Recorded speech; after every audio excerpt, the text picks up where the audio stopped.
Deus de toda graça, na tua presença nós nos colocamos esta noite, te glorificando por toda a tua bondade e favor que tem nos alcançado. Obrigado pela tua mão estendida sobre nós, os teus filhos, e por todas as coisas que o Senhor tem feito nas nossas vidas. Obrigado por esse dia que tem se passado debaixo da tua proteção. E muito obrigado por esta noite que chega. Estende a tua mão sobre cada um de nós e nos alcança, nos toca, nos dirige e nos abençoa esta noite de uma forma muito especial. Que o Senhor se faça presente, que o Senhor toque os seus filhos, as suas filhas, que o Senhor se alegre de forma tremenda e gloriosa e proporcione ao coração dos teus filhos grandes alegrias esta noite, que cada uma possa, Pai, sentir a tua graça de Deus e a tua bondade de Deus sendo derramada abundantemente sobre a vida deles. Que venha da tua parte, meu Deus, algo especial e que todos nós possamos mais uma vez, para a glória e louvor do teu nome, sermos mais uma vez abençoados. Cremos que tu estás com as mãos estendidas, cremos que tu tens o controle de tudo, cremos que tu tens o governo da nossa vida e da nossa história, cremos que tu estás agindo para dar saúde ao teu povo, cremos que tu estás dando uma resposta de milagre aos teus filhos, cremos que tu vais surpreender o coração do teu povo de forma impactante, surpreendente e gloriosa. E eu creio que muitas coisas o Senhor ainda há de fazer, há de revelar, há de mostrar sobre a vida dos teus filhos. Fica com eles e os ajuda em tudo para a tua glória e para o teu louvor. Nos abençoe poderosamente, perdoe todas as nossas limitações e ajude-nos a continuarmos vendo as coisas como o Senhor vê, crendo nas coisas como o Senhor opera, porque o teu poder é grande para fazer muito mais do que pensamos e do que pedimos. Por isso, fica com a gente, para a glória e louvor do nome do Senhor Jesus Cristo. Amém, amém e amém. Gente querida, nós vamos ler a palavra de Deus hoje. Mais uma vez, estamos em mais um momento de reencontro e é uma alegria muito grande para o nosso coração. Todas as vezes que a gente tem a oportunidade de meditarmos na palavra de Deus e principalmente neste culto, nós chamamos aqui de Quinta da Graça e hoje chamamos deste culto do reencontro. E hoje eu quero ser bem objetivo, bem prático e já convidar você para ler a palavra de Deus comigo no Evangelho de Jesus, conforme escreveu João, e nós vamos estar lendo no capítulo de número 20, porque eu tenho certeza que Deus tem uma palavra específica para o nosso coração, mais uma vez, e vai nos alcançar, nos ajudando a vivermos aquilo que Ele tem para cada um de nós, tá bom? Amanhã pela manhã nós vamos continuar nossa série de reflexões com base no livro de Josué. Hoje foi uma bênção estarmos juntos e amanhã nós vamos continuar, se assim o Senhor nos permitir, nos dê graça, saúde, força, não é? E a internet também estiver sempre cooperando conosco, a gente vai continuar aqui. Glória a Deus. Vamos ler João, Evangelho de Jesus, conforme escreveu João no capítulo 20. Nós vamos ler a partir do verso de número 24, diz assim: Ora, Tomé, um dos 12, chamado Dídimo, não estava com eles quando veio Jesus. Disseram-lhe, pois, os outros discípulos: Vimos o Senhor.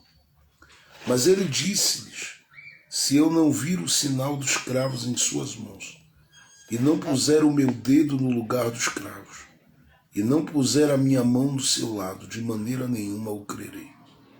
E 8 dias depois, estavam outra vez os seus discípulos dentro e com eles Tomé.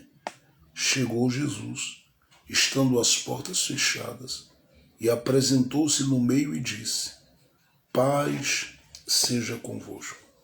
Depois disse a Tomé: Põe aqui o teu dedo e vê as minhas mãos. E chega a tua mão e põe-na e vê as minhas mãos.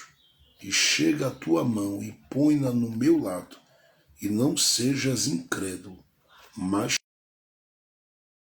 crente. Mas Deus disse: Senhor meu e Deus meu.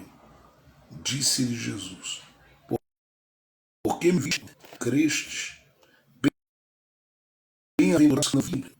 Jesus, pois, observou em presença de seus discípulos muitos outros sinais que não estão escritos neste livro. Estes, porém, foram escritos para que creias que Jesus é o Cristo, o Filho de Deus, e para que, crendo, tenhas vida em seu nome. Glória ao nome do Senhor Jesus. Gente, que bom ter vocês aí conosco. Deixe-me mandar aqui um abraço carinhoso a pastor Antônio, que passou aí uma ótima noite. Deus abençoe, bom descanso. A irmã Fernanda, Deus abençoe. A Fernanda Teixeira, Deus abençoe, uma noite de paz e vitória aí. Nossa irmã Luciene, irmã Lulu, Deus abençoe, esteja com as mãos estendidas sobre a sua vida em todo o tempo, sempre dando graça, força, e eu creio na vitória que Deus tem para a sua vida, que é grande. Irmã Rose, Deus abençoe também, que está aí conosco todos os dias, sempre acompanhando as lives. Deus abençoe. O irmão Rodrigo também, Deus abençoe grandemente. A irmã Kátia, Deus abençoe grandemente a sua vida. Ao Mateus também, Deus abençoe grandemente a sua vida. Ao irmão Bruno, Deus abençoe grandemente a sua vida. E nossa irmã Carmen também, Deus abençoe. Estamos todos os dias aqui orando também, incluindo a sua vida. O Senhor abençoe grandemente. Irmã Cecília, Deus abençoe poderosamente, grandemente a vida de cada um de vocês. Estou muito feliz hoje, né? Nós estamos já há 2 anos de live e podendo mais uma vez, não é, renovarmos a nossa esperança, a nossa fé, para continuarmos fazendo com que a palavra de Deus ela continue sendo bênção, alcançando corações e os ouvidos das pessoas que o Senhor tem reservado para ouvir sobre Ele e sobre os mistérios dele através das nossas vidas aqui. E é muito bom a gente poder servir a Igreja do Senhor. É um esforço diário, contínuo e constante, mas como eu disse, para cima, nós estamos firmes na nossa esperança, porque o Senhor, Ele é aquele que nos ajuda em tudo e em todas as coisas. Enfim, nós já vamos começar. Eu sei que alguns irmãos estavam preparados para participar dessa live já a partir das 7h30.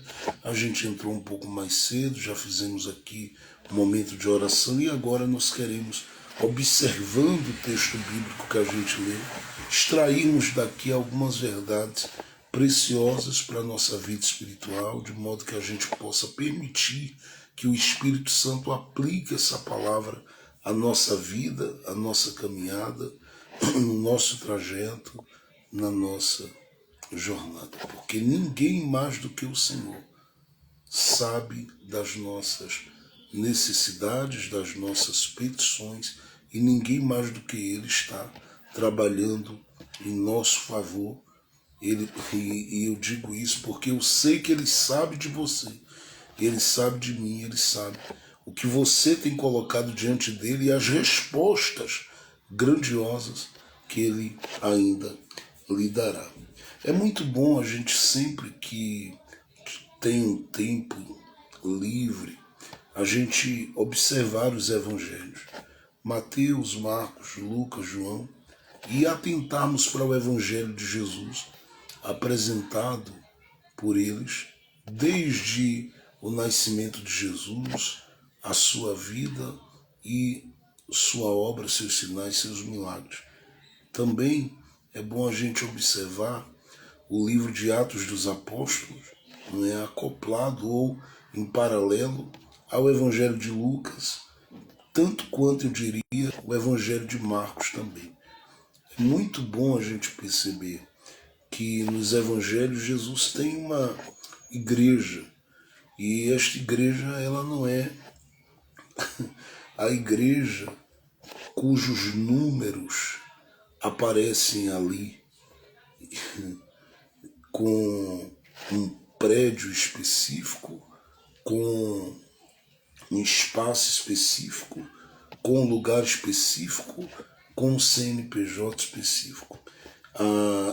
A Igreja de Jesus ela é composta de gente limitada, pequena, falha e, às vezes, eu diria, muito esforçada. Gente como eu e você.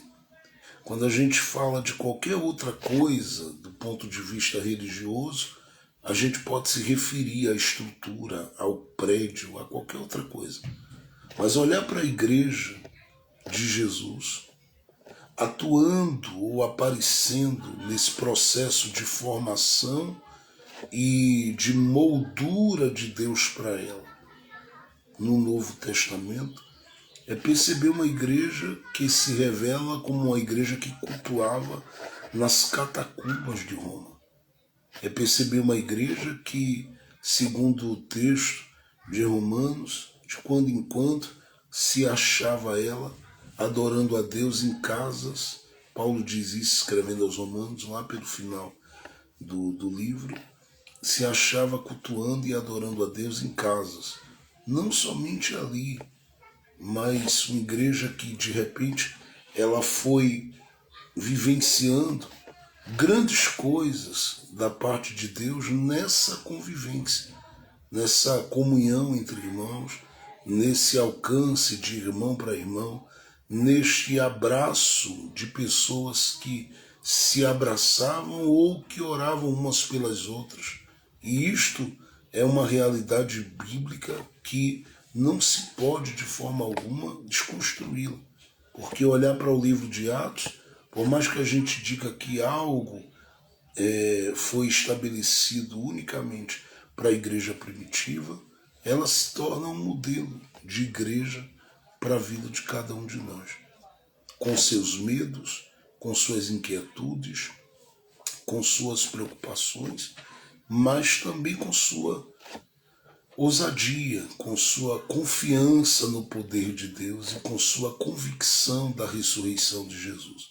E a gente percebe, não é, no mínimo, olhando para esta igreja, 4 coisas importantes. Primeiro, que desde que Jesus começa a lançar as primeiras sementes no coração destes que revelar-se-iam como a igreja dele, e isto ele faz questão de contar a parábola do semeador para dizer que a sua palavra ela é semente, desde que esta palavra ou estas sementes começaram a cair no coração e alcançam Pedro, alcançam Tiago, alcançam João, alcança outros mais, se acende no coração desta igreja uma esperança. Esperança essa que, segundo o texto de Mateus, capítulo 16, verso 13 a 19, ela ultrapassa os limites de qualquer lugar confortável onde a igreja se reúna. Porque todo lugar que a igreja está reunida é um espaço, mas onde ela está existindo, em pessoas, como pessoas, a partir de pessoas, ela é uma igreja viva. E ela é aquela que se move carregada de uma esperança plantada por Jesus. Porque ele disse, esta é a minha. E eu gosto muito disso, porque toda estrutura, e eu sei o valor de tudo isso, mas toda estrutura alicerçada no seu regimento interno, no seu estatuto, no seu CNPJ, ela tem um representante humano, legal, sempre falando em nome dela. E aí você jamais poderá atribuir a esta estrutura ou a esta igreja que ela seja a igreja do Senhor. Por quê? Porque ela ali tem um nome. Se você chegar e disser Jesus é o dono dela, alguém vai dizer não. Neste estatuto, neste regimento interno, nisso tudo que está aqui, visto e à vista, fica claro que quem é o dono desta igreja aqui é o pastor A, B, C, D ou E. Por isso, se separa quem quer, consagra quem quer, levanta quem quer, dá a quem quer, fecha para quem quer. E isso é muito comum e perceptível, e eu não estou aqui tecendo crítica nenhuma, eu só estou aqui ilustrando com isso, com essas palavras, por causa de uma verdade bíblica que o Espírito de Deus plantou no meu espírito para compartilhar com você com base no texto que eu li. Mas eu preciso fazer essa introdução, deixando claro que esta igreja tem uma esperança, que vai além da cadeira, vai além dos bancos, vai além de toda a estrutura bela que ela possa arrumar. E ela arruma mesmo, porque as pessoas, elas ficaram, eu diria, viciadas em só somar, cooperar, contribuir, ajudar se alguém disser que está precisando comprar uma cadeira, levantar uma parede. As pessoas não são livres para serem a igreja de Jesus para a igreja. Nunca foram orientadas e instruídas a serem instrumentos de paz, de bênção e de favor para a vida do Pedro, do Tiago e do João, a partir do formato estabelecido pós-romanismo. Daí para frente, todo o que se faz pensando na estrutura. E quando se trata de gente, a gente nem liga.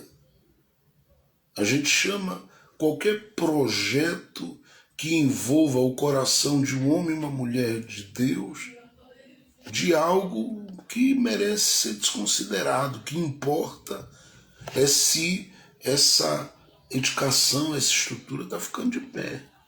Não importa quantos milhões sejam, mas o que importa é que essa estrutura está ficando de pé. E é lamentável, porque a ideia da igreja revelada em Atos dos Apóstolos, por mais que alguém diga, a igreja fazia isso porque a esperança que a movia para aquele tempo era que haveria um regresso de Jesus, eu digo que ela é uma igreja cuja prática da generosidade já era da hospitalidade e a generosidade revelada em tudo que se fazia quanto à oferta já era perceptível entre aqueles que eram os chamados eleitos de Deus, os judeus. E isto, para aqueles que foram alcançados e se converteram, era uma prática comum. Serem liberais, generosos, serem canais de bênção para o coração e para a vida. E quando a gente observa o livro de Atos, traçando um paralelo, por exemplo, com Lucas, capítulo de número 8, o espírito de generosidade que é percebido em Lucas, capítulo 8, revela-se em Atos dos Apóstolos, capítulo de número 1, 2 em diante. Principalmente porque a Bíblia diz que havia dois interesses naqueles que vinham de encontro aos outros que com eles eram igreja. Às vezes a gente não percebe isso porque a gente lê, às vezes correndo, e só se preocupa com o Pentecoste ou só se preocupa com as missões do ponto de vista do avanço no sentido da pregação e às vezes nem se preocupa com o Pentecoste nem com as missões, a gente se preocupa com outras coisas. Mas se percebe nesta igreja que ela é uma igreja que aqueles que são igreja entendem que os outros que estão ali e cooperam com eles também são igreja, e com eles formam a igreja de Jesus. Estes tais precisam ser alvo da liberação do coração daqueles que estão envolvidos neste processo. Por que eu digo isso? Porque o texto de Lucas 8 apresenta mulheres que cooperavam com o ministério de Jesus porque já estavam entendendo antecipadamente que a cooperação tinha que ser voltada para a gente e sempre tendo por foco pessoas. E o texto de Atos diz claramente que eles traziam aos pés, na direção, ao coração, às mãos dos apóstolos. Isso é muito interessante. Porque apesar de toda e qualquer coisa que fosse feita, na mente dessa igreja, eles entendiam. Nós amamos a igreja, abençoando a igreja. Era uma coisa muito importante. A Bíblia diz que traziam e colocavam aos pés dos apóstolos. Por que eles faziam isso? Porque entendiam. Entendiam. Logo, esta igreja, ela se torna uma igreja poderosa nesse sentido, porque ela é uma igreja onde as pessoas entendem. Não é a estrutura nem isto ou aquilo que define. É ter em mente, no coração, a certeza de que aquilo que eu faço e estou fazendo, eu estou fazendo como igreja, lembrando-me da importância do favor que me alcançou e tem me alcançado para a igreja. E uma vez que isso é assimilado e entendido, todas as outras coisas elas vão ganhando corpo e vão ganhando força na história da igreja. Do ponto de vista de Atos dos Apóstolos. Porque se essa igreja é um modelo, a estrutura dela começa assim: traziam a eles, semeavam na vida deles. E um dia que fizeram algo diferente, em Atos dos Apóstolos capítulo 5, alguém foi à morte por conta disso. E por quê? Porque simplesmente entregou uma parte e deixou de dar a outra? Não. Porque Deus não tem nenhuma preocupação com relação a isso. Mas era o fato de que Deus não pactuava com a ingratidão como não pactua. Então, quando você olha para essa igreja, ela é uma igreja que foi plantada nela uma esperança que a move. Vou repetir. Ela é uma igreja que se move como uma igreja esperançosa. E no texto de Mateus capítulo 16, verso 13 a 19, Jesus diz que as portas do Hades, que são portas de morte, não prevaleceriam contra esta igreja. Ele sabia que esta igreja passaria no seu início e durante a sua história muitos momentos difíceis. Mas ele sabia que esta igreja começaria aonde ele determinou que ela deveria começar e terminaria aonde ele determinou que ela iria terminar. E é por isso que eu sei que nada surpreende Jesus. Nem suas fraquezas, nem as fraquezas de quem quer que seja. Nem sua precipitação em decisões às vezes que você toma, nem as minhas, nem de ninguém. Jesus sempre olha sabendo onde esta igreja começou e onde esta igreja vai terminar. Se você pega isso, você começa a entender que você é uma igreja que nasceu em Cristo e vai concluir todo o seu trajeto em Cristo Jesus. Por isso ela é a igreja que tudo que se move ali não tem a ver com outra coisa a não ser com ser bênção para a própria igreja. Quando você lê Atos dos Apóstolos, leia depois do capítulo de número 6 de Atos e veja o que aqueles homens propõem. Eles dizem: gente, nós vamos separar gente aqui para servir no diaconato, cooperar na comunhão, no serviço, no dia a dia, com a igreja do Senhor. E nós estamos nos posicionando, e isso era uma coisa que os apóstolos de Jesus fizeram. Os apóstolos de Jesus. Sério, nós vamos nos dedicar à oração e à palavra. Quando Deus levanta o apóstolo Paulo, Paulo também valoriza isso, escrevendo a Timóteo, a carta aos Coríntios, a importância do coração que se dedica e que se empenha e que se esforça para fazer com que a boa semente da palavra alcance os corações e promova nesses corações a edificação e uma construção extraordinária. Então, olhar para a igreja, você percebe isso, que ela é uma igreja que se move em esperança, e a esperança dela está, a princípio, aqui. As portas do Hades não prevalecerão contra ela. Não existe resistência e dificuldade. Ela é a igreja que vive com a igreja e vive ligada, conectada à igreja. E a igreja aqui não tem a ver com tijolo nem parede. Tem a ver com você. E aí você diz, pastor, mas a estrutura não é importante? Claro que é.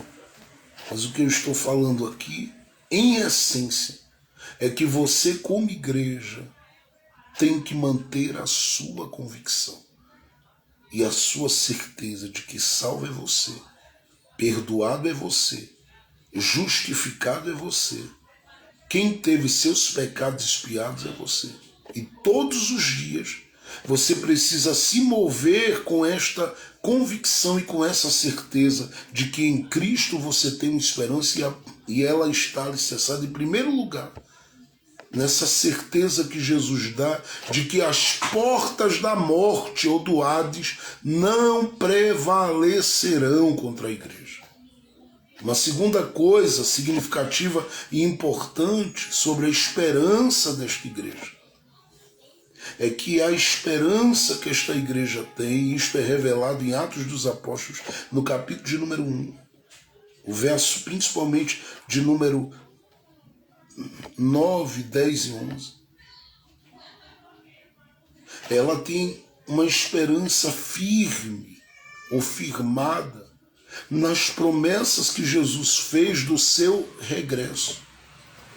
E é dito, quando Jesus ascende aos céus, e Paulo diz que 500 irmãos foram testemunhas, ainda que no Pentecoste, ou no dia de Pentecoste, em Atos dos Apóstolos capítulo 2, não ficaram os 500, estavam ali no máximo 120.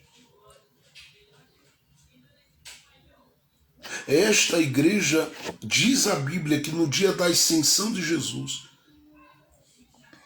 diz a Bíblia que 2 varões colocaram-se junto dela, porque ela já tinha ouvido da parte de Jesus coisas extraordinárias, inclusive o texto de Atos dos Apóstolos no capítulo de número 1, verso 2, 3, 4, 5 em diante. Diz que Jesus falava com esta igreja a respeito do reino. E o texto diz, até ao dia em que foi recebido em cima, depois de ter dado mandamentos pelo Espírito Santo aos apóstolos que escolhera. Aí o verso 3 diz, aos quais também, depois de ter padecido, se apresentou vivo, com muitas provas infalíveis, sendo visto por eles por espaço de 40 dias, e falando das coisas concernentes ao reino de Deus. E uma vez que ele fala sobre o reino de Deus, a Bíblia diz que ele deixa claro para eles que eles precisam estar em Jerusalém, que eles vão ser revestidos de poder, que eles serão testemunhas. E ele vai falando, e na medida que está falando, eu creio assim, ele vai subindo diante dos olhos dele e ascende aos céus. É nessa hora que esses homens se colocam diante, ou esses varões se colocam, esses anjos, esses seres angelicais, colocam-se diante desta igreja e diz para eles, fiquem em paz. Porque vocês estão olhando para o céu. Verso 11: esse Jesus, que dentre vós foi recebido em cima no céu, há de vir assim como agora para o céu o viste. É muito interessante isso, né? A esperança dessa igreja está conectada ao ser igreja para a igreja e com a igreja, e está conectada àquilo que ela própria testemunhou da subida de Jesus e que ela ouviu como promessa acerca da volta de Jesus. Então ela crê. Por isso Paulo diz duas coisas a ela. Primeiro, quando ele escreve aos Tessalonicenses, ele fala sobre a importância da ressurreição dos mortos e ele diz: creiam nisso, porque é real. E segundo, ele fala sobre a mudança, a transformação que haverá nesta carcaça que aqui está e que aí está. Porque nós teremos o nosso corpo revestido. Nós seremos arrebatados, nós seremos transformados. E o que é corruptível será revestido de incorruptibilidade. Então Paulo diz, gente, acerca da ressurreição, eu não quero que vocês sejam ignorantes. Por favor, também não seja ignorante acerca do arrebatamento, porque para você que é crente, não será uma surpresa. Será uma surpresa para todo mundo, menos para você. Porque você, eu tenho certeza, dias antes que o arrebatamento da igreja aconteça, você vai começar a sentir o Espírito Santo movendo alguma coisa muito forte, algum Deus de você. Porque se a gente vai passar por essa transformação e os mortos, porque eu estou falando dessa forma porque creio que Jesus pode vir agora. E eu estou esperando Jesus agora. Eu creio na vinda de Jesus. Eu creio que ele vem buscar a sua igreja. Eu creio que nós vamos ser arrebatados, que estaremos com ele.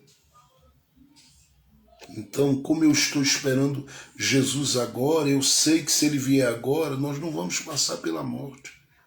Nós vamos ser transformados. Depois leia 1 Tessalonicenses, capítulo 4, que não é o assunto propriamente dito que eu quero tratar, por isso que eu não estou indo ler. Mas creio também na ressurreição dos mortos. E eu sei o que Paulo testemunha escrevendo a primeira carta aos Coríntios, capítulo 15, sobre essa ressurreição. E eu sei que essa ressurreição ela é uma realidade. A Bíblia deixa claro em Mateus capítulo de número 27, que foi na morte de Jesus na cruz que aqueles que estavam mortos abriram os olhos. Os santos que estavam mortos, parte dos santos que estavam mortos, abriram os olhos. E diz a Bíblia que ele foi sepultado e nenhum saiu de lá de dentro da sepultura sem que o Cristo vivo ressuscitasse. Uma vez que Jesus ressuscitou, a Bíblia diz que esses santos, eles invadiram Jerusalém. Foi uma coisa extraordinária. Creia quem quiser e não creia também porque é direito quem não quiser crer. Mas eu creio na ressurreição dos mortos. Eu creio. O arrebatamento é uma realidade e a nossa esperança está nessa promessa de que nós vamos ver Jesus como ele é. Um terceiro ponto importante sobre a esperança desta igreja é que a esperança desta igreja ela não está ligada a reinos, a governos que favoreçam ou não a existência dela. De modo que para ela pode ter crise para um lado, crise para o outro, pânico para o lado, pânico para o outro, desespero para um lado, desespero para o outro, ela sabe em quem confia. A igreja de Jesus, ao longo da história, não se desesperou. Ela pode ter sentido, como é muito comum, o medo afligir o coração. porque muitos deles, ao longo da história, foram queimados vivos por causa da sua fé. Outros não podiam saudarem uns aos outros de forma alegre, feliz e espontânea. Precisavam fazer contato de alguma forma por meio de um símbolo para poder identificarem-se como homens que amavam a Cristo como cristãos. O próprio texto de Atos apresenta essa igreja como uma igreja vista por todo mundo, como aqueles que transtornaram o mundo. E a inquietude provocada por esta igreja era tão grande que entre elas houve gente que morreu rapidamente como voz apostólica e, por que não dizer, profética de Deus naquele tempo, como o caso de Tiago. Gente foi presa, como em Atos 12, a Bíblia dá uma ênfase nisso, a isso. Gente foi chicoteada e humilhada publicamente, como em Atos dos Apóstolos, capítulo número 16. E a gente poderia caminhar olhando principalmente para a vida de Paulo, porque uma vez que Paulo aparece no livro de Atos dos Apóstolos, lá na frente, aquilo que foi dito a Ananias de que ele padeceria pelo nome do Senhor se torna uma realidade. E ele padece, até chegar no lugar que o Senhor estabeleceu, porque convinha que ele fosse aonde. E, consequentemente, depois, como ele mesmo diz a Timóteo, em 2 Timóteo capítulo 4, verso de número 6, ele fosse oferecido como libação, como líquido aspergido sobre o sacrifício. E ele fala de si mesmo como esse líquido e como este sacrifício, e ele chega a deixar claro que combateu o bom combate, acabou a carreira, mas a sua fé permanecia viva porque ele tinha uma esperança. E a sua esperança não estava em quem o ameaçava de morte, ou quem viria futuramente, ou mais na frente, ou naquele momento, cortar o seu pescoço e decapitá-lo. Sua esperança não estava em nada, do ponto de vista político, nem ninguém.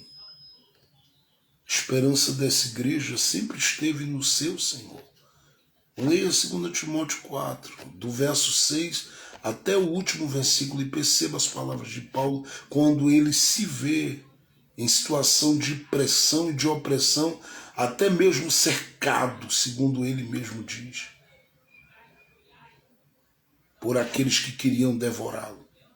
Ele diz: foi o Senhor quem me assistiu. Ninguém veio na minha defesa, mas o Senhor me assistiu. Porque esta é a esperança desta igreja. Esta igreja sabe que ela é assistida pelo Senhor. Eu poderia passear com você pela história dessa igreja, como uma pessoa que compartilho quase sempre com outros, de tantos assuntos e de tantas coisas. Eu poderia fazer o caminho dessa igreja com você ao longo da história. Não preciso. Porque olhando para Atos dos Apóstolos, eu sei o que essa igreja nasceu para ser, uma igreja cuja esperança está no seu Deus. Uma igreja cuja confiança está no seu Deus.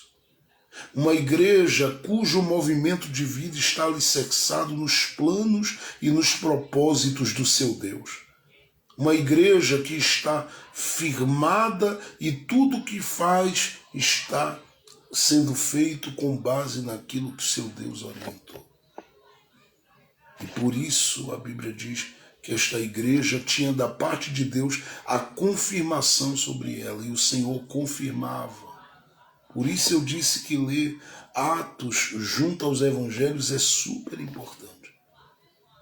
Porque o seu Deus é o Deus que deu sinais a esta igreja e confirmou os passos e os sinais na vida desta igreja.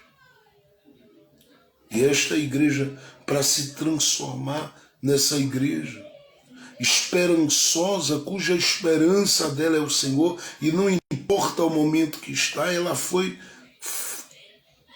alicerçada no decorrer da sua caminhada e da sua jornada. Ela foi, eu diria, edificada na sua jornada e na sua caminhada a partir de homens como eu e você. A única diferença deles para nós é que eles viram Jesus, comeram com ele. É a única diferença. Estou falando aqui, até brincando. Eles conviveram com ele, estiveram com ele, andaram com ele, viram os milagres dele, o viram ressuscitado e subindo aos céus. E estes homens que viram tudo isso, antes de Jesus ascender aos céus, precisaram ter o seu coração avivado nessa esperança, até porque o próprio Jesus disse que ressuscitaria ao terceiro dia e ressuscitou. Eu já falei muito sobre a ressurreição aqui. E vou falar sempre que puder. Sempre que tiver força. Porque a ressurreição de Jesus é maravilhosa. Mateus capítulo 28, a partir do verso 1, dá uma ênfase gigantesca a tudo que acontece na ressurreição, a partir da ressurreição, em torno da ressurreição. E essa ressurreição de Jesus traz um impacto muito grande. Segundo o texto sagrado, para quem ama ler a palavra, diz que o impacto foi gigantesco. Marcos dá uma ênfase a isso. Lucas, no capítulo de número 23, dá uma ênfase a isso. Nós poderíamos olhar para Mateus, capítulo de número 28, também percebemos a ênfase que ele dá a isso.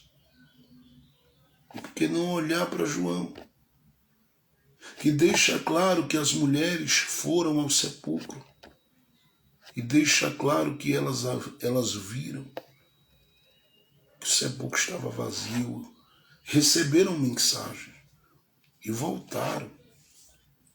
E indo, a Bíblia diz, aos apóstolos de Jesus, eles não creram nas palavras daquelas mulheres. Estavam atemorizados, angustiados, ainda estavam com a mente tatuada por aquilo que eles assistiram e viram manifestar-se de uma forma intensa e cruel naquela sexta-feira, nas dores sofridas pelo seu Salvador. E eles ainda estão com aquilo na mente, aquelas imagens estão falando de forma muito forte, eles estão com medo, estão trancados, estão tristes, abatidos. E quando essas mulheres chegam, o impacto é grande.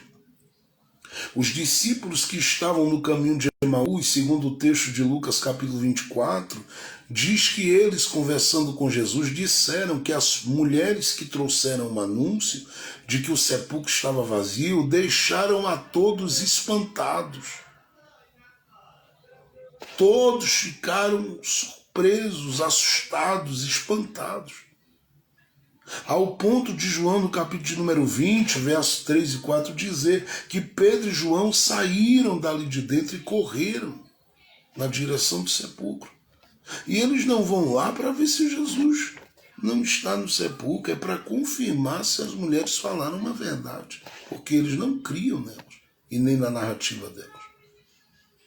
Só que quando chegam lá, os guardas já não estão, porque a Bíblia diz que quando as mulheres saíram, era de madrugada, havia uma virada de ponteiros no processo. E diz que quando elas iam, falavam entre si, diziam, quem nos removerá a pedra? E aí a Bíblia dá uma ênfase muito grande, porque diz que quando chegaram a pedra já estava removida. E diz que os soldados que ali estavam, Lucas dá uma ênfase a isso, dizendo que eles estavam todos no chão, quando elas chegaram. Elas viram os seres que estavam ali. Diz a Bíblia que receberam a notícia quando saíram, é o tempo que Mateus conta no capítulo de número 28, a partir do verso de número 10, de forma muito objetiva e muito clara. que os homens que estavam prostrados, na sua maior parte, eles levantaram-se. E todos eles, ou os que foram colocados ali, um número reduzido, ou pequeno, ou 2 homens, enfim. Mas diz que eles saem dali e vão à cidade e vão procurar aqueles que pagaram ajudas para que entregasse Jesus, para dizer a eles que o Cristo realmente estava vivo e que aconteceu algo sobrenatural, e eles tentam de todas as formas corromper a visão que aqueles homens tiveram, porque não tenha dúvida do que eu vou dizer, aqueles homens tiveram uma visão daquilo que aconteceu ali. É porque a negação era o melhor a se fazer. E ainda mais sendo pago pelos religiosos para desconstruírem, dizerem que os próprios discípulos de Jesus foram lá e roubaram o corpo, era algo natural, porque todo mundo pode falar de Jesus o que quiser, mas quando chega na ressurreição é um problema. Pode ser quem for, o ateu que for, pode ser quem for, o incrédulo que for, enfim. Bateu na ressurreição, todo mundo para. Todo mundo para. Todo mundo para. E aí o impacto era grande. Então pagaram a eles dizendo, fala de forma muito clara que ele não ressuscitou coisa nenhuma, que roubaram o corpo. Só que aí é onde entra a questão. No momento que as mulheres chegaram no sepulcro, esses homens estavam caídos, a pedra removida, aqueles seres falaram com ela. Mateus capítulo 28 diz que na saída delas do sepulcro, o próprio Jesus apareceu para elas. Não dava nem tempo. E não deu nem tempo deles chegarem na cidade. E Jesus aparece dizendo, diga a eles que eu estou vivo, que eu vou encontrá-los. Só que quando elas disseram, eles vão confirmar. E agora que chegam no sepulcro, vem o sepulcro vazio, e Pedro, diz a Bíblia, entrou dentro daquele sepulcro e viu lá os lençóis enrolados como haviam sido enrolados. Todas as coisas do seu devido lugar. Ele fica maravilhado e ao mesmo tempo assustado. E volta tão inquieto, ao ponto da Bíblia dizer que ele com os demais, está tudo aí em João capítulo 20, se trancam. Quando eles estão trancados, nesse tempo e nesse momento, Jesus decide aparecer para eles. E até Atos 21, ele vai ter aí algo, até depois de Atos 21, depois de João capítulo 21, perdão, e no decorrer do livro de Atos dos Apóstolos, ele vai ter algumas aparições aí. Mas nesse período da ressurreição é incrível, porque quando você olha para João capítulo 20 e para o capítulo de número 21, você vai contando a primeira, a segunda, a terceira. E essas aparições que Jesus vai fazer, entre elas está esta que deixa os discípulos impactados, porque eles estão com as portas trancadas e não havia possibilidade de entrar. De repente Jesus aparece ali no meio deles, cruzando as paredes, e diz, paz seja convosco. E eles ficam impactados e olham para Jesus e ficam maravilhados. Jesus se revela para eles. E é incrível como aquilo traz gozo, traz paz, traz gosto ao coração deles. Eu sei que Jesus sai de cena. Sim, ele sai de cena. Por que ele sai, pastor? Porque ele precisa alcançar mais gente que está disperso no processo. No dia que ele aparece, segundo o texto, no verso de número 24, que a gente leu aí de João capítulo 20, Tomé não estava. E deu tempo do Tomé voltar e os discípulos no verso 25 gritarem e dizerem, Tomé, nós vimos o Senhor. E antes que você me lembre que eu já preguei esse texto aqui para vocês, é uma outra palavra que eu tenho para compartilhar, tá? Mas eles dizem, vimos o Senhor. Tomé tem suas dúvidas porque Jesus não está ali. Jesus havia se retirado, e o que é que ele foi fazer? É só olhar para Lucas capítulo 24, lá pelos versos 13 em diante. Ele foi lá para o caminho de Emaús. E ele está nessa de aparece e sai de cena sem dizer o que é que vai ser do futuro dos discípulos. É por isso que em João capítulo 21 chega um momento que eles se inquietam e Pedro diz, gente, eu não sei vocês, mas eu vou pescar, porque Jesus não definiu as coisas. Ele só está aparecendo e desaparecendo. E é complicado lidar com um ambiente onde corações estão aflitos, querendo saber o que é que vai ser da sua vida, e Jesus aparecendo e sumindo da história. E a gente olhando para um lado, dizendo, ele não diz nada. Ele não fala nada, ele só apareceu aqui dizendo, Pai seja conosco. Mas não disse o que é que vai ser do nosso amanhã, do nosso futuro, dos próximos dias, da nossa vida. É justamente aqui que eu quero que você entenda. Que toda a estrutura da igreja que vai se erguendo e vai sendo revelada, ou vai ser revelada em Atos dos Apóstolos, ela começa a ser edificada a partir de gente que tem medo, a partir de gente que também tem seus conflitos, a partir de gente aflita, a partir de gente moída, a partir de gente que se sente com o coração bagunçado. Porque para eles parece que acreditaram numa coisa e nada mais adiantou, valeu a pena. Então quando você olha muitas vezes para tanta coisa que acontece relacionada à estrutura, separe a estrutura da igreja de Jesus. E uma vez que você separa a estrutura da igreja, você olha para a igreja, ainda assim pensa que esta igreja, dentro dela, há uma igreja que vai ser levada por Jesus e outra ficará. E, consequentemente, também você entenda que esta igreja que vai subir, não vai subir por ser perfeita. Vai subir porque abraçou e assimilou o que foi feito na cruz do Calvário e, no mínimo, se rendeu à misericórdia de Deus diariamente. Porque se não for a misericórdia de Deus, nós não chegamos lá. Por quê?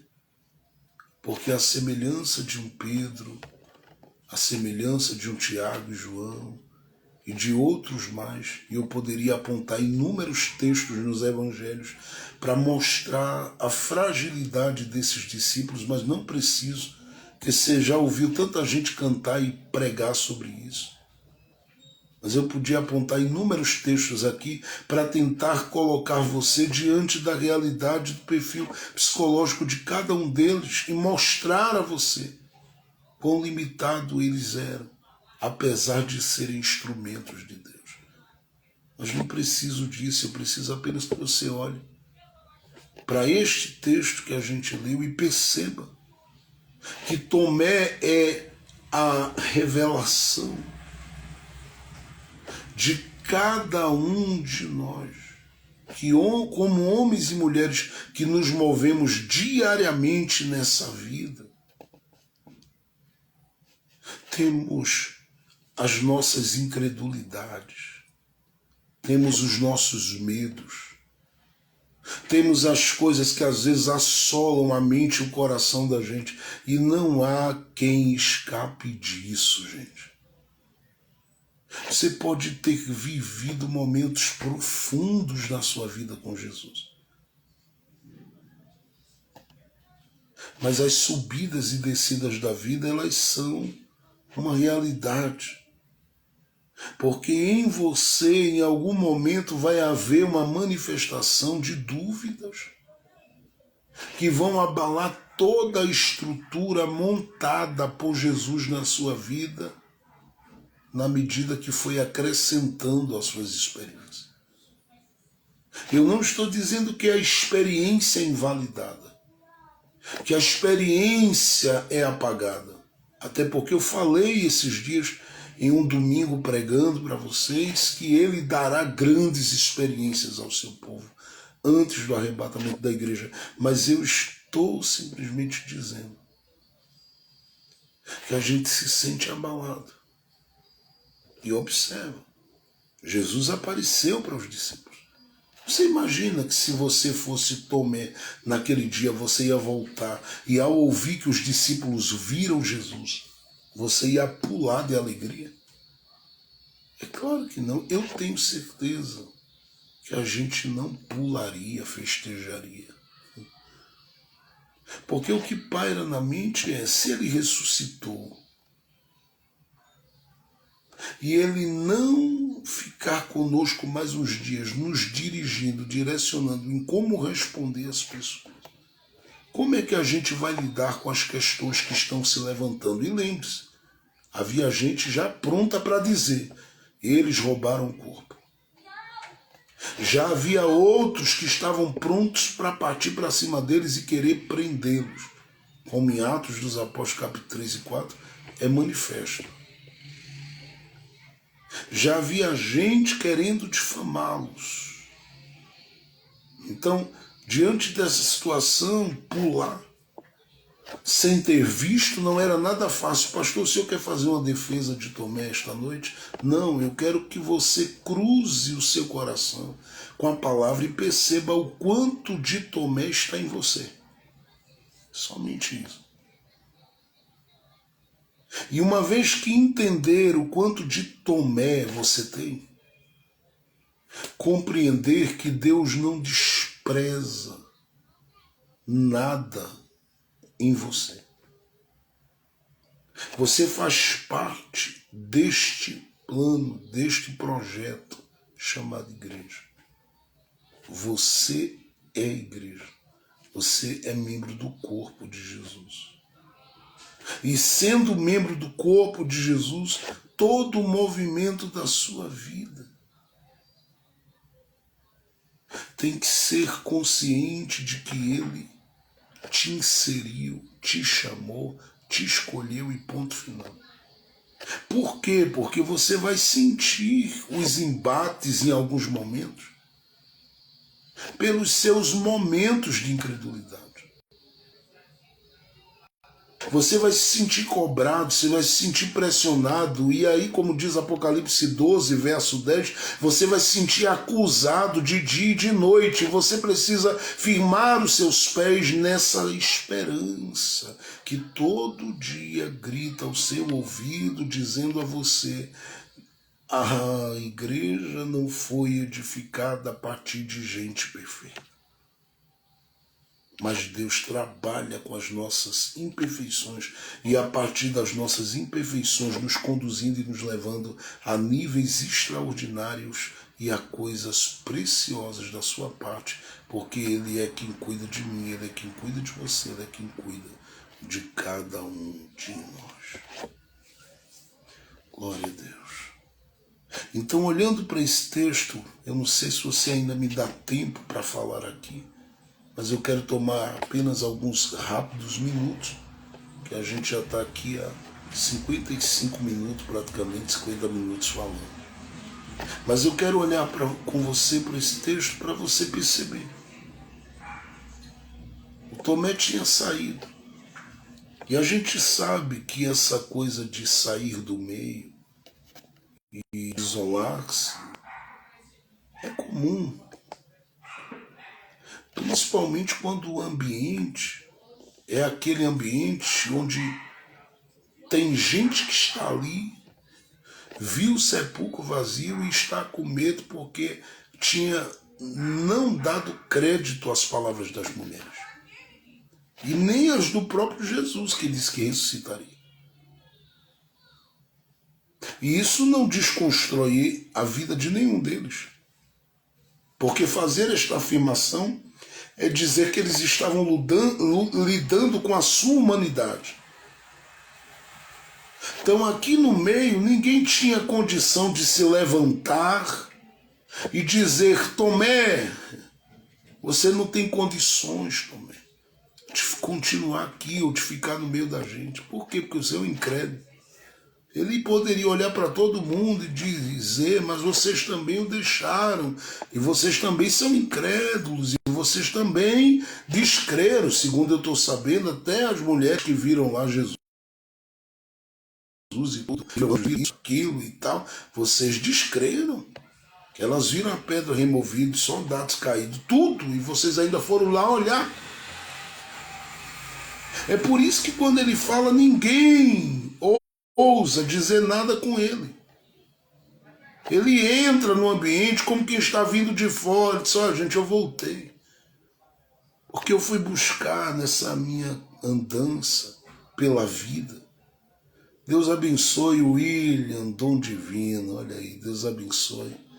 Grande músico, instrumentista, cantor, vaso de Deus aí, de Salvador. Um grande abraço, saudade já, estivemos juntos aí, adorando a Deus. E foi uma bênção estarmos juntos final de semana passado. Então, quando você olha para a Bíblia, é bom que você leve em consideração isso. Muito de Tomé existe na gente. A gente tem essa coisa de dizer assim, dá licença que eu vou sair daqui um pouco. Desse meio, às vezes é do seio da família, às vezes é da convivência com pessoas, às vezes é deste contato com gente que está na nossa trajetória e na nossa caminhada. Às vezes a gente olha para algumas pessoas e diz, dá licença que eu estou me isolando, Tomé buscou um isolamento. Jesus apareceu lá no meio. Os discípulos ficaram impactados com aquilo. Jesus saiu de cena, Tomé entra. E aí vem essa segunda característica, porque a primeira delas é essa busca pelo isolamento. Eu estou falando de uma igreja que vai ser edificada e ela vai ter por base, e como primeiros crentes, entre aspas, gente limitada, gente falha, gente pequena, gente esgotada, gente cansada, gente doída, gente sofrida. Sofrida na alma, no coração, Jesus não vem, Jesus não aparece, dá licença, aqui não fica, aqui não espero, vou ali. E sai. Aí no regresso, Jesus já tinha entrado e saído, e alguém grita no culto, eu vi Jesus. E ele diz, só pode estar de marcação comigo. Porque eu saio, ele entra. Eu entro, ele... Eu sei que tem alguém que está ouvindo a voz de Deus essa noite, não é possível. Se eu saio, ele entra. Tem horas que eu entro, Jesus sai. E não se encontra com ele. Ou será que você nunca viveu isso na vida? Buscar um ambiente onde você pudesse estar isolado, sozinho e, consequentemente, por causa desse isolamento, você não perdeu muito dos encontros que ele preparou. Ou você teria coragem de dizer para mim que o achou em todo momento que entrou? Tem muita gente que está me ouvindo que, se for honesto, sincero, no coração, vai dizer assim, pastor, eu já entrei muitas vezes e não o vi, pastor. Por mais que você ouça alguém cantando, adorando, celebrando, batendo palma, louvando a Deus e dizendo, ele está aqui, você diz, eu entrei, mas não vi. E fica aquele incômodo no coração, porque é bem pior a coisa. Porque você lida com muita gente que fica dizendo para você, eu vi, eu vi, eu vi, eu vi, eu vi, eu vi. E você fica naquela, só eu que não acho, só eu que não vejo, só eu que não encontro. As inquietações, as crises da vida de Tomé, elas são parte da nossa vida também.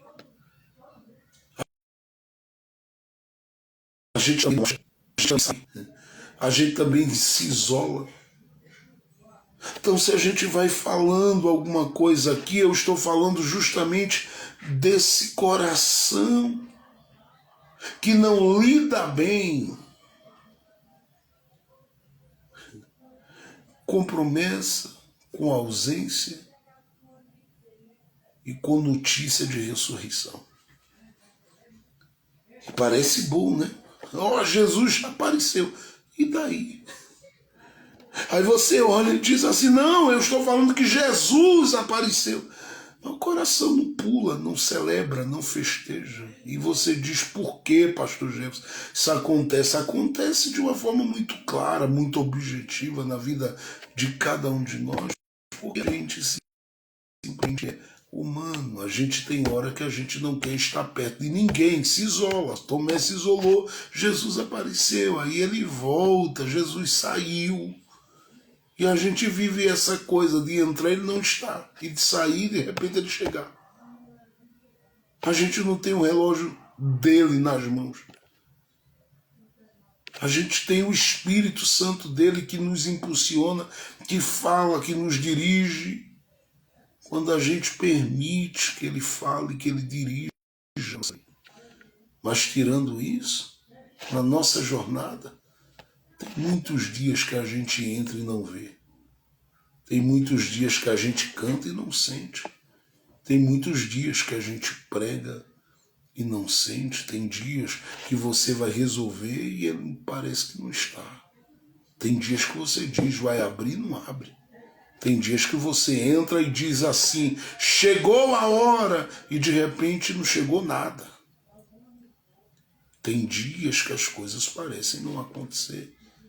Tem dias que parecem desencontrar o seu coração do coração de Jesus, o de Jesus do céu. O capítulo de número 20, o verso de número 24, 25 é muito claro. Ora, Tomé, um dos 12, ele é um dos 12. Não estava com eles quando Jesus veio, ou quando veio Jesus. Verso 25. Disseram-lhe, pois, os outros discípulos, vimos o Senhor.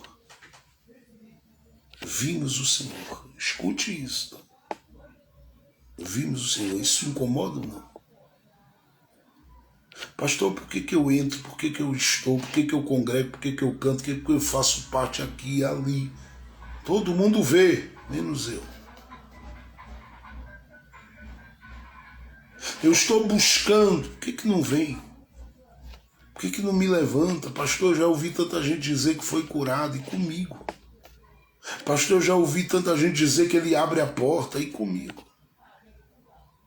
Pastor, eu já ouvi tantos testemunhos de pessoas com as quais eu lidei ao longo do caminho, mas comigo.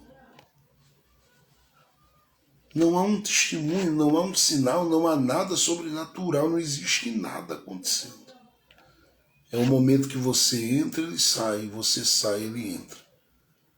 São os desencontros do nosso coração com aquele que vive e reina para sempre, e a gente precisa estar com o coração inclinado diante dele para entender que tem horas que a gente vai entrar e ele não vai estar, e tem horas que a gente vai sair e de repente ele entra. Vai ter desencontros, mas fique em paz. Ele sabe o que está fazendo. Se você olhar para o texto, é muito interessante, porque no verso de número 25, a resposta de Tomé é essa.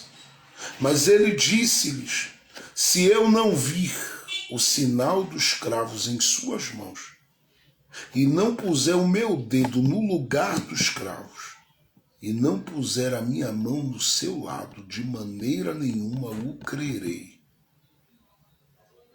Isso é muito sério.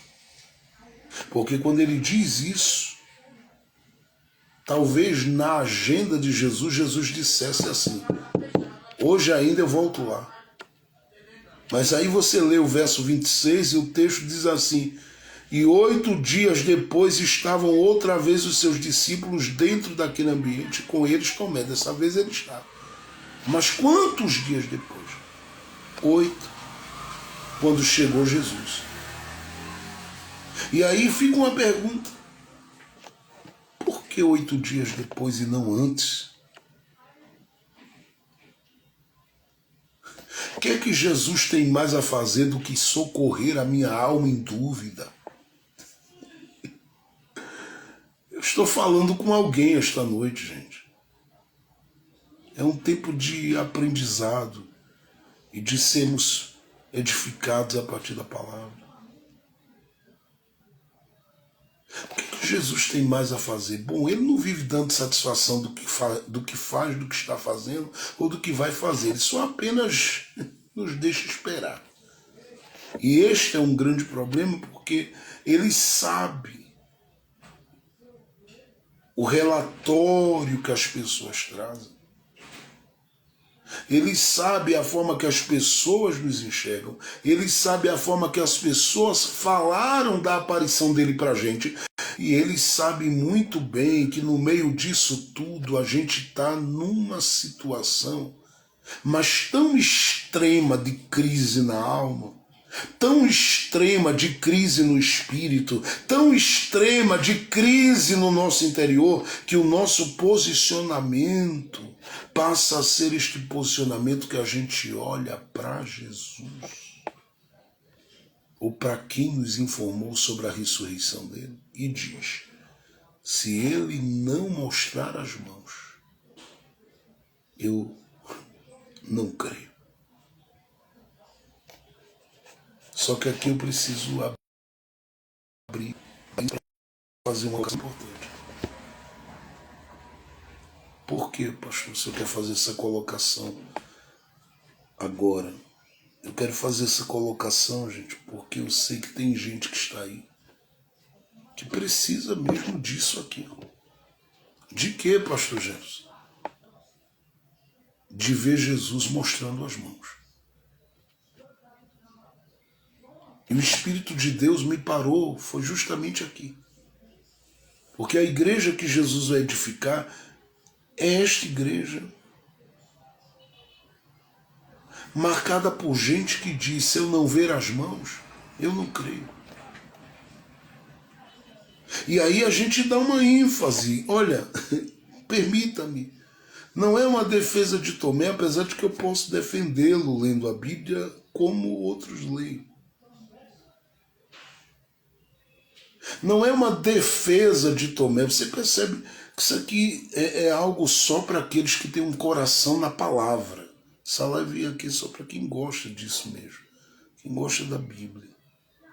Mas eu vou dizer uma coisa que a gente precisa disso aqui. E às vezes a gente dá uma ênfase muito grande à incredulidade. Tomé é incrédulo, Tomé é incrédulo. E a gente canta que ele era incrédulo, e fala mal, e desconstrói, e destrói, e detona. E eu não estou aqui fazendo uma defesa do seu Tomé. Mas eu quero dizer que o que ele expõe, muitos de nós precisamos. Ver Jesus mostrar as mãos. Ele diz: se eu não ver as mãos furadas, se eu não colocar o dedo lá, e nem do seu lado, eu não creio. Vocês podem falar que viram, mas eu preciso ver Jesus mostrar as mãos. Por que isso? Porque esses 3 dias, este processo da sexta para o domingo da ressurreição, parece que todo mundo que está ali está vivendo um marasmo tão grande, ao ponto de não ver as mesmas mãos que se estenderam para curar tanta gente, estendidas sobre ele. As mãos que se estenderam dizendo a eles: eu vos dou poder, vão pelas aldeias, curem os enfermos, façam milagres. Nesse momento estão sumidas da sala. Elas não estão manifestas, não estão aparecendo, não estão sendo vistas. E aí a pergunta que fica é, ele é aquele que mostra as mãos quando se trata de me usar para outros. E quando a necessidade do meu coração e da minha alma é gritante, o que é que se faz?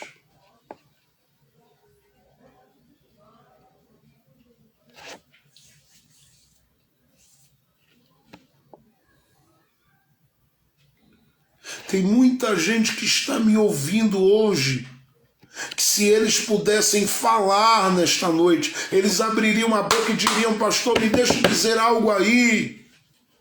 Eu preciso que Jesus me mostre as mãos, pastor.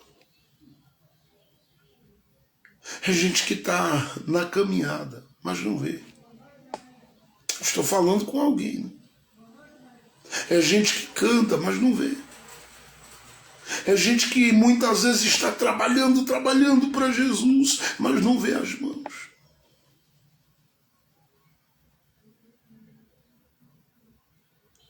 Gente que está vivendo coisas grandiosíssimas de Deus na vida, mas não vê as mãos.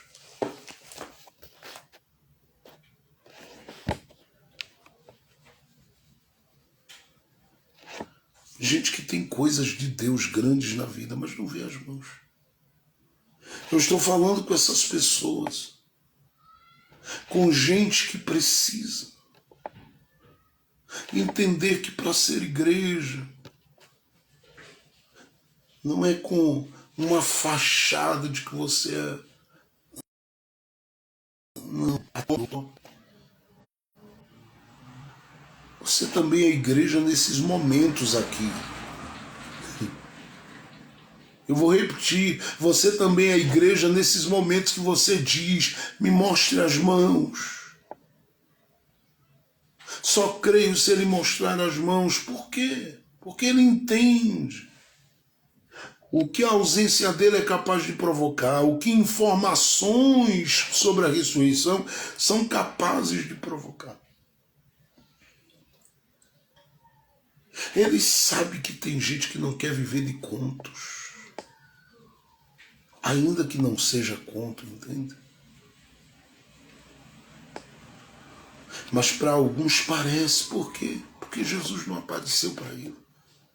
E aí não importa se alguém diz: eu vi, eu senti, eu percebi, eu recebi, chegou, foi para mim e tudo, quando ele está no meio da jornada, olhando para um lado e para o outro e diz: comigo nada. Será que não acha meu endereço, minha porta para milagres também? Será que não acerta a porta da minha casa para abrir uma porta, para criar situações, para mover a mão, para realizar coisas, para me mostrar o céu aberto também? É só para aqueles que dizem que viram. Eu estou totalmente fora do plano. É gente que precisa ver as mãos, e é por isso que Deus te colocou hoje à noite aí neste momento de reencontro, para dizer ao seu coração que ele nunca te negou as mãos. Eu vou dizer mais uma vez, ele te colocou aí esta noite para você ouvir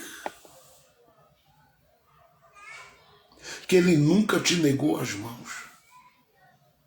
E se preciso for, ele vai mostrar. Tem muita coisa que vai mudar em você. Tem muita coisa que vai alterar em você. Mas que ele vai mostrar as mãos, vai. Tem muita coisa que vai modificar na história da sua vida.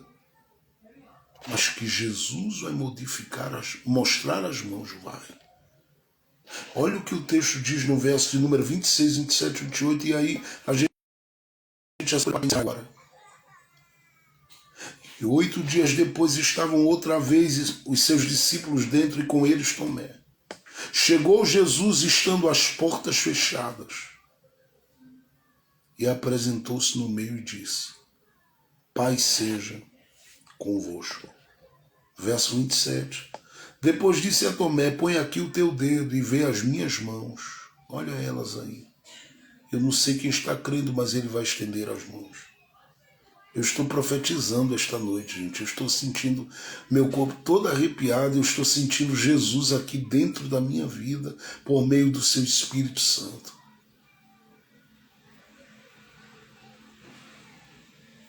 Ele vai mostrar as mãos a alguém. Tem alguém que está apresentando situações diante dele que está dizendo assim, não tem jeito. E eu vou te dizer uma coisa, Jesus vai mostrar as mãos. A Bíblia diz que Jesus falou com Tomé dizendo, não sejas incrédulo, mas crente.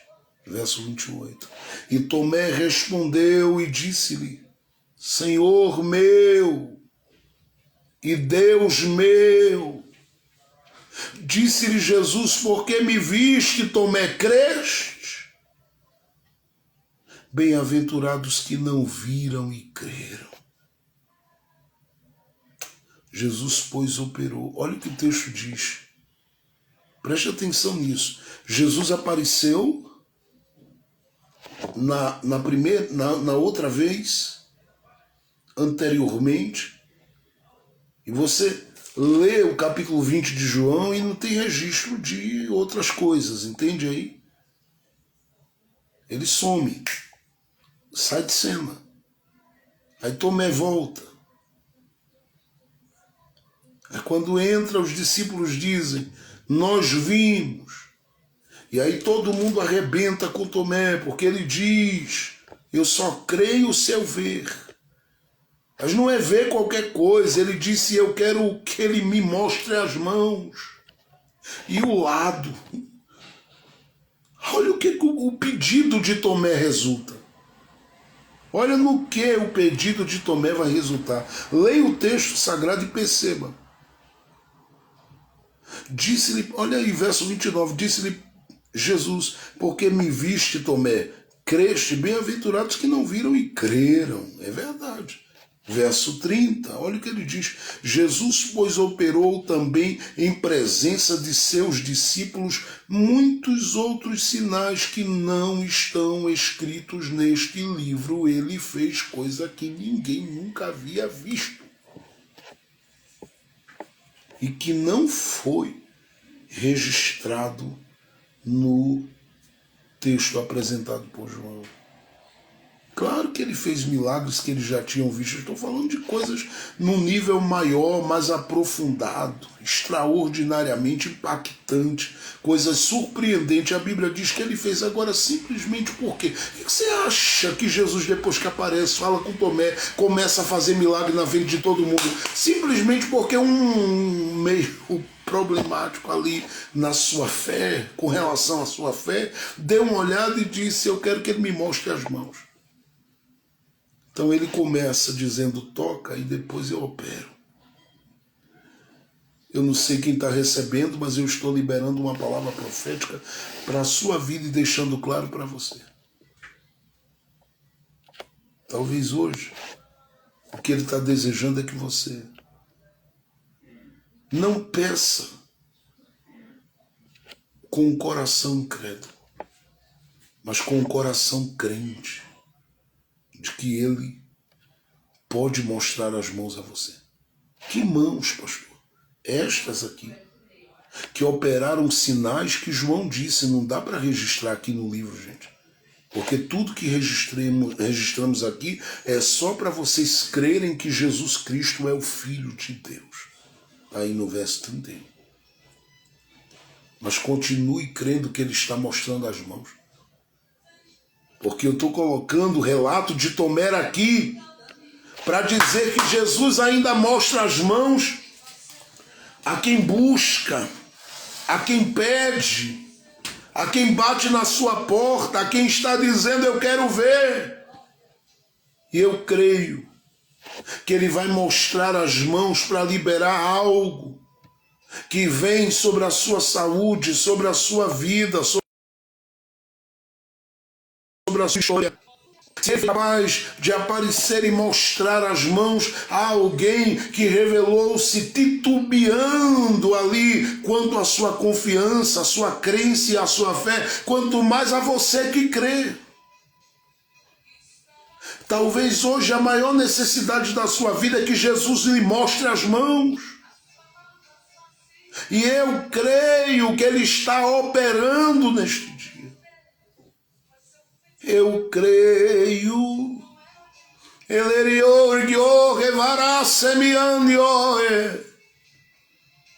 Eu creio que Ele está operando milagres nesta noite na vida de gente que crê. Eu acredito que as mãos de Jesus se mostrarão no caminho de quem busca, de quem pede e até mesmo de quem está dizendo: me mostre as mãos, Jesus, eu estou tão limitado na minha fé. Eu estou me sentindo tão abalado, tão em crise, tão aflito. Tem horas que você quer que Ele mostre as mãos e eu vou dizer uma coisa, Ele está disposto a mostrar. Abre o coração, abre a alma, joga tudo diante dEle. Ele pode mostrar as mãos. Se você abrir o coração e deixar Ele trabalhar, Ele vai mostrar as mãos. Se você hoje, no mínimo, disser: me mostre, Jesus, Ele pode. Pode abrir o que ninguém abre, realizar o que ninguém realiza, fazer o que ninguém faz. Ele pode transformar o que ninguém pode transformar. Só permita que Ele trabalhe. Só permita que Ele venha agir.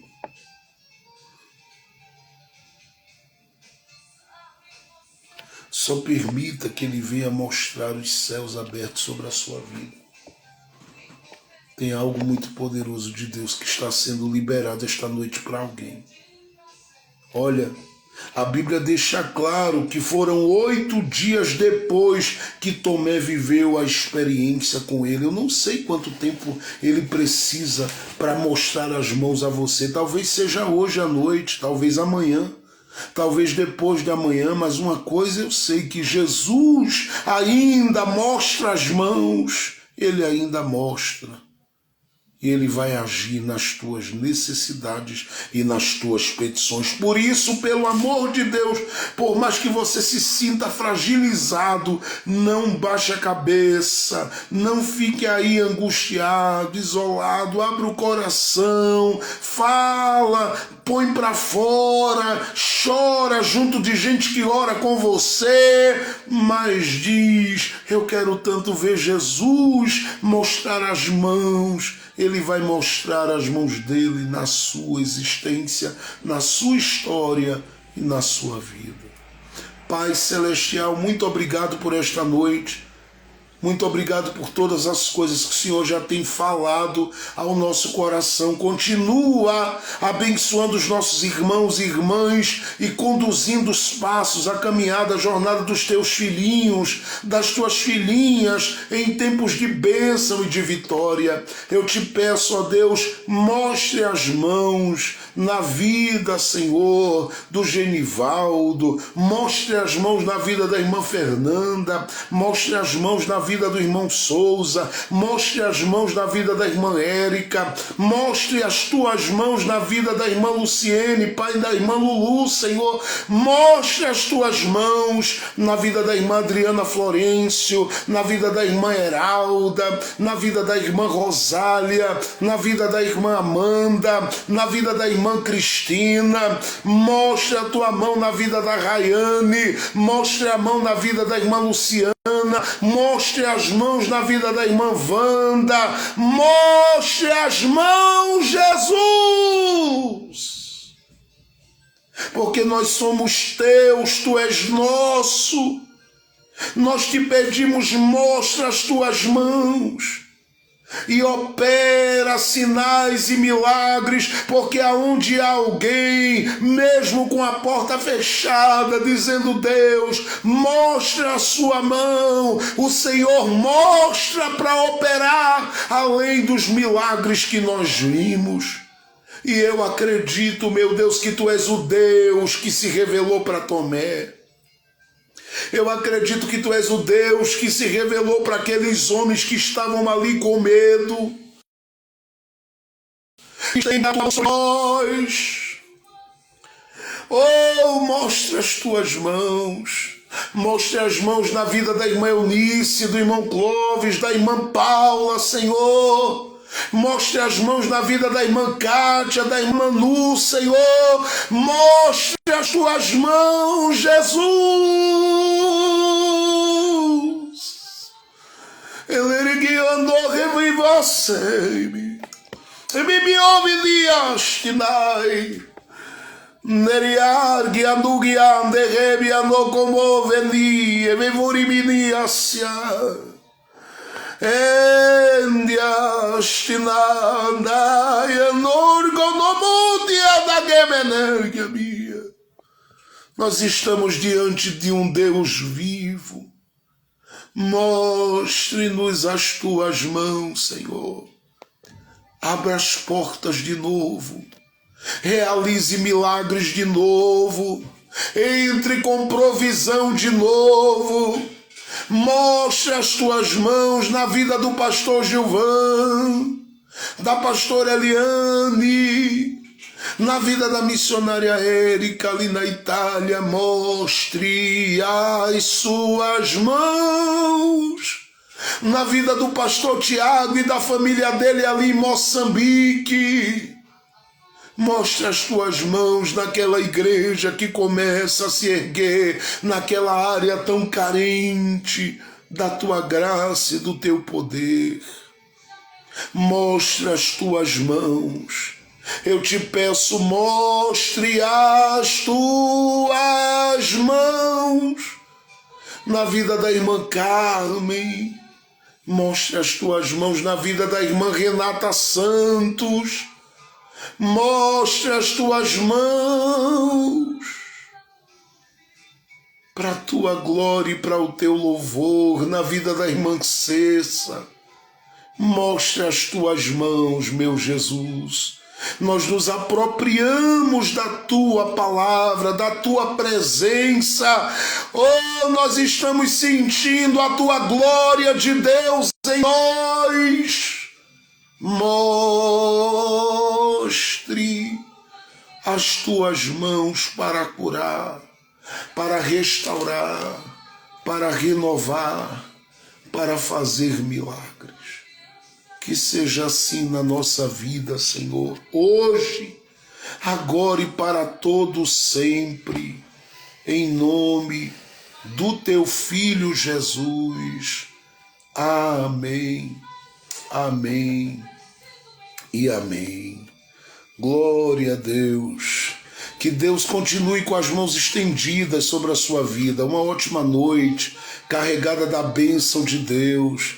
Manquios, e Deus vai mostrar as mãos dele na sua vida. Fique firme na esperança que ele plantou no seu coração. Deus vai mudar essa situação. E vem coisas que trarão alegria da parte de Deus à sua história e à sua vida. Ele vai mostrar as mãos. Meu Deus, como tu estás presente.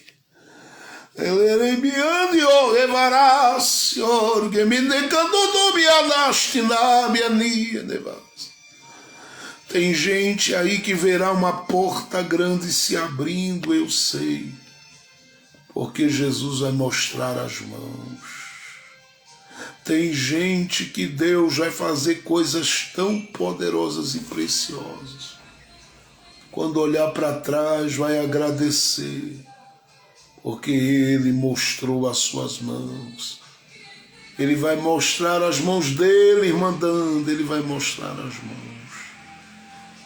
Descanse o coração, quem está aí, descanse o coração, porque Ele vai mostrar as mãos por estes dias.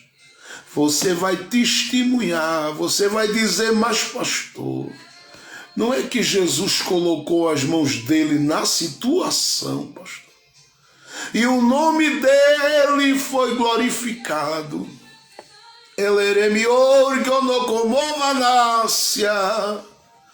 Ele está falando contigo, irmã Lulu. E me andará subiu sangue aumentado.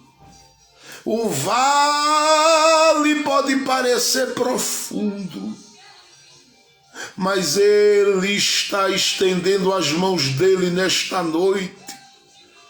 Teu choro e anur comorte niande arde anácia, e as lágrimas do teu coração chegaram até Ele. Ele está com a mão estendida nesta noite para te favorecer. É Ele o teu sustento e a tua força. É Ele a tua alegria e o que te dá ânimo. Ele remelio revanagandonomanantia. Anurgia dagado como venergia ser.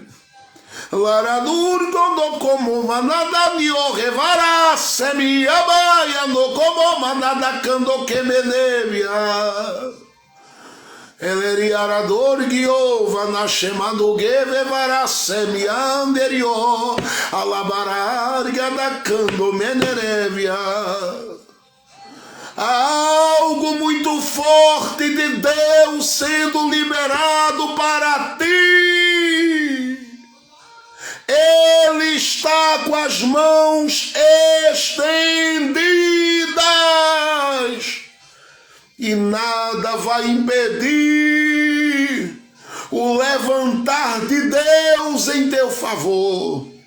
Vede como o caminho no caminho mudará, porque o Senhor mostrará quem Ele é, o Senhor mostrará o que Ele tem, e no meio dos teus ainda Ele será glorificado. Ele me candomou e amado de geneliadarácia orgue me ouve nerebaia. Deus está falando com alguém. As mãos dele estão estendidas para socorrer. O aperto na garganta, a angústia no peito está desaparecendo e sendo desfeita nesta noite. Porque na tua vida prevalece a palavra de paz do Deus da esperança. Eleriorgio comandio rebaia anargia da gandoromuriácia.